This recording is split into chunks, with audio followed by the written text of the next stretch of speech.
Sportni sevishning sabablari ko'p. Irina Vladimirovna uchun sport bu nafaqat salomatlikni saqlash yoki yoshlikdagi jo'shqinlik hamda navqironlikni qayta topish, balki ichki kuch va irodani hosil qilish imkoniyati. Yugurishning yana bir alohida muhim jihati bor. Har bir bosilgan qadam, har bir qadamda ko'tarilgan nafas bu sog'lik uchun xizmat qiladi. Har bir qadamda yurak ishlashi, qon aylanishi yaxshilanishi, jismoniy va ruhiy holatda ijobiy o'zgarishlar yuzaga keladi. Irina Vladimirovna uchun bu faqat tanani sog'lomlashtirish emas, balki hayotga yanada yorqinroq boqish imkonini beradi. Yomg'ir, qor, issiq kun menga baribir. Nima deganda ertalab agar yugurmasam, qanaqadir boshqacha yuraman. Shuni ertalab ishdan kelayotganimda uje yugurib qaytib boraman uydan uygacha. 71-yildan beri yengil atletikaman. Endi o'zi hayot shunaqangi bo'ldiki, xo'jayinim ham yengil atletikachi chiqdi. Demak, ikkalamizda mana shu bir sport turiga muhabbatimiz, intilishimiz mana shu bizlarni birlashtirdi. Mana xo'jayinim bilan 47 yildan beri bizlar shug'ullanamiz. Ko'rmagan joylarim qolmadi. Hamma davlatlarni aylanib keldim. Kam yurtda bo'lmadim.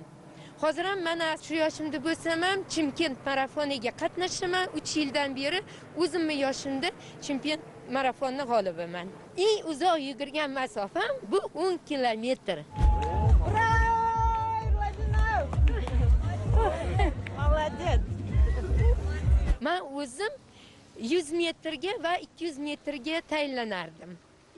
O'zim o'sha masofaga yugurardim. Endi yopiq maydonlarda, yopiq stadionlarda, zallarda 60 metrga yugurardim, 300 metrga yugurardim. Endi xo'jayinim aytdi, qani bir o'zingni sinab ko'rchi dedi. Chimkent marafonida 5 kilometrdan boshladim, lekin bu yil mana sentyabr 1-bozor kunida o'tiladi, o'sha yerda 10 kilometrga harakat qilmoqchiman. Aytaylik, 10 kilometrlik masofani qancha vaqtda bosib o'tishingiz mumkin? 1 soat u 1,5 soat atrofida o'zim mo'ljal qildim, lekin tayinlanishimga qarab u o'zi bilan. Lekin Samarqandda 22-yilda 10 kilometr yugurdim. Yutdim. Demak, kam bo'lmadim. Prezidentimiz haddan tashqari e'tibori nimada ko'rilyapti?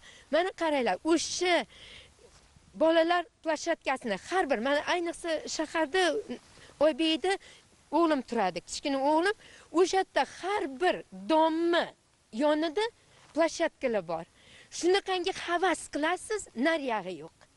Lekin o'shani ham tozaligini saqlashini. O'sha yerga mana chaqaloqman ham o'zimni ko'zimni oldimda chaqaloqman ham 7 oylik chaqaloqman ona chiqdi.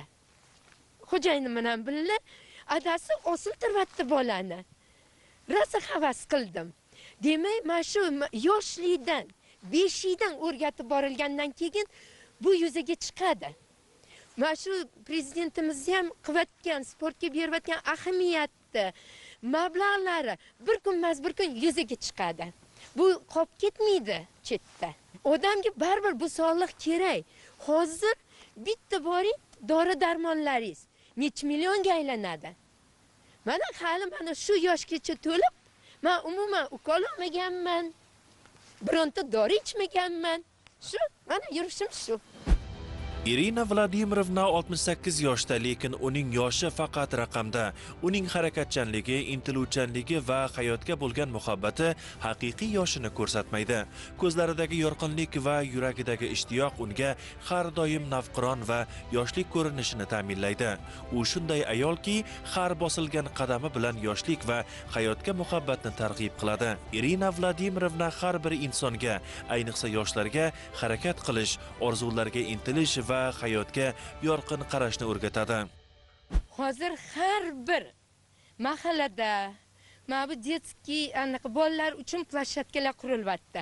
Har xil mana bu yerda ko'rganinglar mana shunaqa asboblar qurilyapti. Mana o'zimizning Yangi bozorda, Yuqori Chirchiq tumanida xuddi shunaqa asboblar ham bor. Stadionimiz ham rosa zo'r.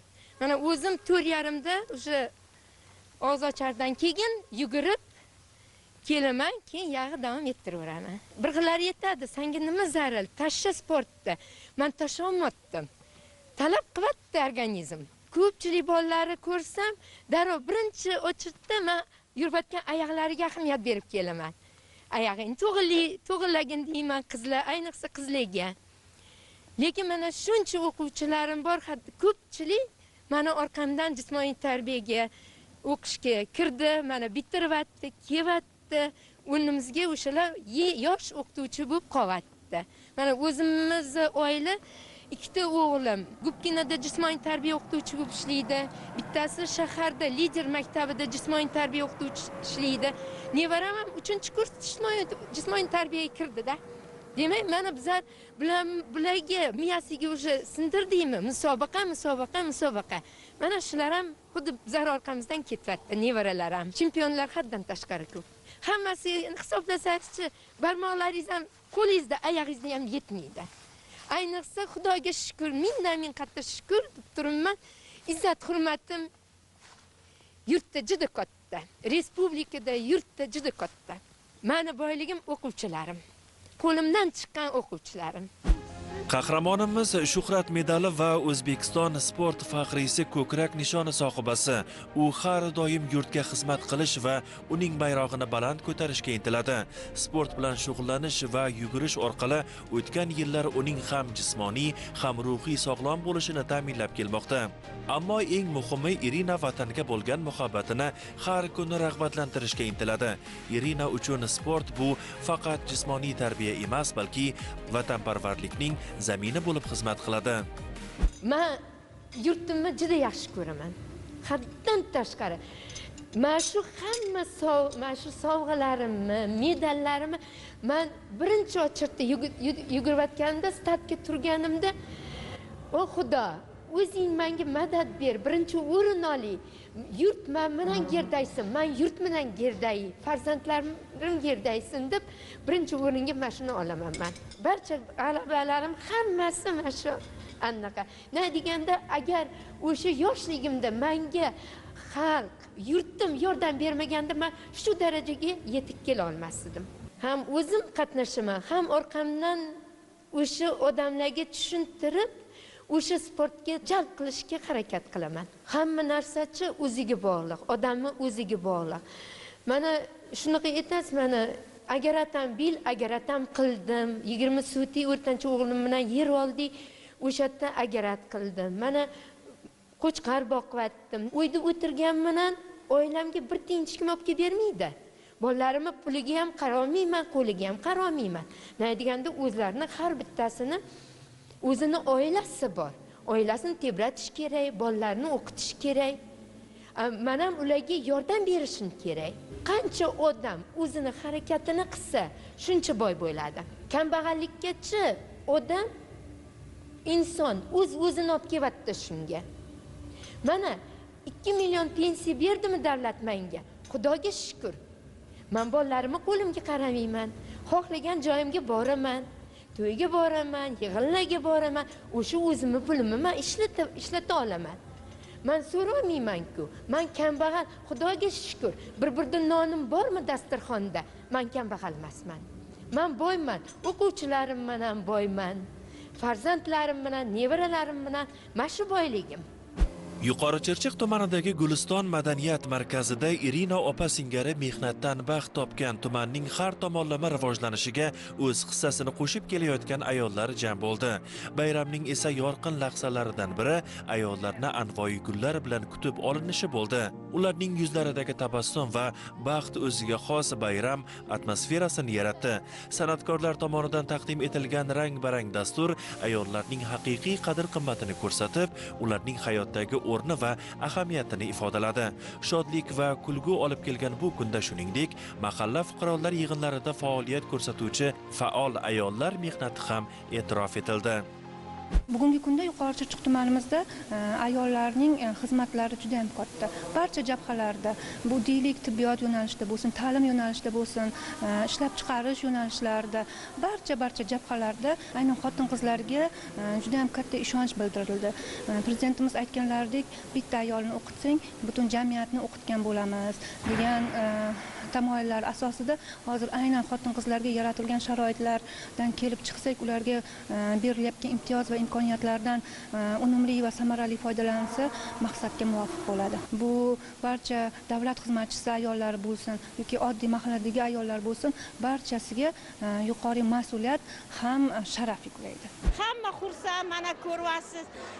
Hamma xotin-qizlarni 8-mart bilan tabriklayman. Umrlari uzun bo'lsin. Doim sog'likda, salomatlikda yurishaversin. Prezidentimizga mingdan-ming rahmat deyman. Chunki xotin-qizlar uchun juda ham ko'p qarorlar chiqyapti. Mana shu qarorlarni hammasi bizi uchun, baxtimiz uchun, bizni kelajak yoshlarimizni tarbiyalashda qanchadan qancha anaqa yordam ko'rsatadi. Bugun mana men kelib yosharib turibman, Xudoga shukr. Mana ancha yillar mahallalarda ishlaganman, 28 yil. Hozirgi kunda uyda, nafaqada o'tiribman, lekin baribir shunaqa tadbirlarda uchrab turamiz. Yana bir nuroniy 10 yoshga mas'ul loyihasida 4 yildan beri ishlab kelyaptim. Ayol uyda tartibli, intizomli, aqlli, mehnatkash bo'lsa, o'sha albatta o'sha oilani kelgan kelinni ham, qizlarini ham chiroyli qilib tarbiyalaydi. Hozir yoshlarimizga nima kerak? Bu jonlar kerak. Bu jonlarni nasihatlari juda ham kerak bo'ladi. Shu albatta qarisi bor, uyda parisi bor degan gapimiz bor o'zbeklarda. Mana shu gaplar bekorga emas. Ayollarimizni, xotin-qizlarimizni yuzlarida kulgu, tabassum, xursandchilik bu nimaning nishonasi? Bu tinchligimizni, hurligimizni nishonasi. Ayollarimizni qalbidagi jo'shqinligi. U ayol mana dunyoni tebratadi deyshadi. Demak, ayolning qalbiga to'g'ri yo'l topilsa, u albatta dunyoni tebratadi. Yurtimizda inson qadri va ayollar e'zozlanishi har doim ustuvor ahamiyatga ega. Bayram kunlari esa bu qadriyatlar yanada yorqinroq namoyon bo'ldi. Bugun O'zbekistonga ayollarga juda e'tibor katta beryapti Shavkat Mirziyoyev. Nega deganda yo'llarimiz ancha ochildi. Sportga ham juda katta e'tibor berilyapti. Mana o'zim 55 yildan beri sportdaman. 48 yil jismoniy tarbiya o'qituvchi bo'lib ishladim. Hech qachon noymayman. Xudoga shukr, shu nonni O'zbekiston suvini ichvatdim, nonini yevatdim. O'zim hozir maktabda tashlab bog'chada shu yerda ham kichkina bolachalar o'zini yasab kelgan gullari oppa bayramingiz muborak bo'lsin deganda o'sha paytda o'zida odamning ko'z yoshi chiqadi. Mana nima deganda oilada ayollarga, opa singillarga izzat hurmat bormi? Yurtimizda ham shu izzat hurmat bor. Ayol va bahor bir-biriga juda uyg'un. Bahor tabiatning qayta jonlanish vaqti, olam yangi gullar va go'zalliklar bilan fayzlanadigan fursatdir. Bahor gullari ayolning e'zozi va sevgisi singari hayotimizga yangi umid, shodlik va harorat olib keladi. Chunki Irina opa singari ayollarimiz bu hayotimizning bahori va har bir bahor ayolning sevgi va mehrining aksidir.